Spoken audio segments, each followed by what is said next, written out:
औज़ुबिल्लाहिमिनश्शैतानिर्रजीम बिस्मिल्लाहिर्रहमानिर्रहीम। जमील तैयब आपसे मुखातिब हूँ। आप मेरा यूट्यूब चैनल सर्विस इन्फो देख रहे हैं। मैं इससे पहले पीड़ा के हवाले से वीडियो एक रिकॉर्ड करा चुका हूँ, तो मेरा इस वक्त का टॉपिक पीड़ा के हवाले से है। तो मुख्तलिफ़ जो इसके स्टेप्स हैं वो इंशाअल्लाह मैं अपनी इन वीडियोज़ में आपके सामने रखूँगा। तो उम्मीद है कि आप इसको एंड तक देखेंगे और साथ ही आपके लिए इंशाअल्लाह फ़ायदेमंद साबित होगा। फ़ायदेमंद मैं इस हवाले से अर्ज़ कर रहा हूँ कि अगर खुदा न खास्ता किसी पे पीड़ा एक्ट इम्पोज़ होता है तो कम से कम उसको अवेयरनेस होनी चाहिए कि किस तरीके से आप पीड़ा से बच सकते हैं, या इसी तरीके से आपकी अगर कोई अथॉरिटी है वो अथॉरिटी इन रूल्स को अडाप्ट कैसे कर सकती है ताकि एम्प्लॉई और एम्प्लॉयर दोनों के दरमियान कोई ऐसी चीज़ ना हो, कोई ऐसी डेफिशिएंसी सामने ना आए जिसके लिए कोई मसला बने। क्योंकि रूल्स बेसिकली डिसिप्लिन के लिए हवाले से होते हैं, अकाउंटेबिलिटी के हवाले से होते हैं, कारकर्दगी के हवाले से होते हैं। इसलिए अगर कोई ऐसा मुलाजिम जिसमें ये चीज़ें अदर देन इन चीज़ों के हो तो उस पर पीड़ा एक्ट के तहत इंक्वायरी की जाती है। तो आज मैं ये बताऊंगा कि कौन सी ऐसी ग्राउंड्स हैं जिन पर पीड़ा एक्ट के तहत कार्रवाई मुमकिन है। आज का मेरा ये टॉपिक है, यानी grounds of proceeding and penalty पे मैं इंशाल्लाह यहाँ पे डिस्कस करूँगा। तो इस पे 4 चीज़ें हैं जिस पे पीड़ा का इत्तलाक होता है। तो पहले पीड़ा की मैं बताऊँ, जैसे ये है the Punjab employees efficiency discipline and accountability act 2006। यानी पीड़ा का मकसद ये है the Punjab employees efficiency discipline and accountability act, यानी पंजाब मुलाजमीन की कारकर्दगी, नज़्म व ज़ब्त और एहतसाब, जिसे हम अकाउंटेबिलिटी कहते हैं। तो आज के टॉपिक पे आते हैं। ये मैं ग्राउंड्स बताऊंगा। इसमें पहले है इनएफिशिएंसी।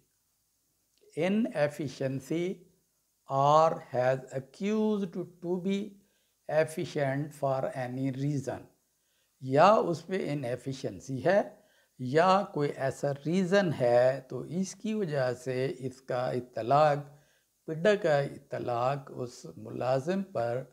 इससे पहले मैं ऑलरेडी बता चुका हूँ कि इसकी किस पे एप्लीकेबल होगा, मैं अपनी पिछली वीडियो में बता चुका हूँ, दोबारा इसको रिपीट करने की ज़रूरत नहीं है। नंबर 2 है गिल्टी ऑफ मिसकंडक्ट, यानी मिसकंडक्ट की अगर गलती, मिसकंडक्ट कहते हैं बदअमली को, यानी ऐसा अमल जो गुड कंडक्ट के अगेंस्ट है तो उसको हम मिसकंडक्ट कहेंगे।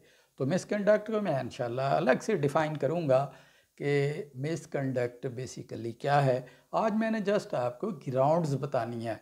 तो ग्राउंड्स में पहले इनएफिशिएंसी है, यानी नाअहलियत, यानी कोई ऐसा मुलाजिम जो कोई ऐसा इफेंस करके, जुर्म करके वो इसका मुर्तकिब होता है तो उसको इनएफिशिएंसी में भी, उसको नाअहलियत में भी उस पर इस एक्ट का इतलाक होगा और उसके तहत उस पर कार्रवाई अमल में लाई जा सकेगी। इसी तरीके दूसरे नंबर पर मिसकंडक्ट है, तीसरे नंबर पर है करप्शन। करप्शन और is reasonably considered to be corrupt, या वो करप्ट है या वो करप्ट टू बी करप्ट, यानी करप्ट उसको जाना जा रहा है, जाना जा रहा है। तो इसमें साथ ये भी है, इस करप्शन में आएगा कि वो सबवर्सिव एक्टिविटीज़ में, यानी वो अगर कोई ऐसी एक्टिविटीज़ जो सबवर्सिव एक्टिविटीज़ में आएंगी, यानी जो तखरीब कराना सरगर्मियों में आएंगी, वो एक्टिविटीज़ भी इस एक्ट के तहत वो उस ग्राउंड्स में आएंगी जिस पर इसका इत्तलाक होगा।